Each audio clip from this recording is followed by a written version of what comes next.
Hello! To enter recovery mode on your Redmi Note 14, all you have to do is simply, first of all, turn off your phone. So let's press the power button for the power menu and power your phone off. And after this, let's wait for the phone to completely shut down. And then what you have to do is to turn on your phone by pressing and holding simultaneously the power button and the volume up button until the phone turns on, until it vibrates.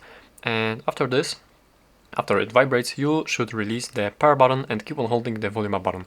So let me just show you how to do it. Let's press and hold the power button and volume up button simultaneously until the phone turns on. It vibrated right now, so you can release the power button and keep on holding the volume up button until the phone turns on to the recovery mode.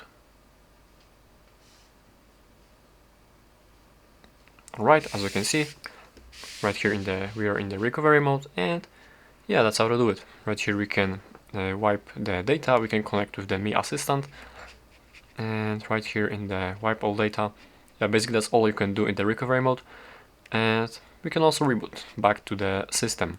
So that's how to do it, that's how to enter your recovery mode on the Redmi Note 14. Thank you for watching.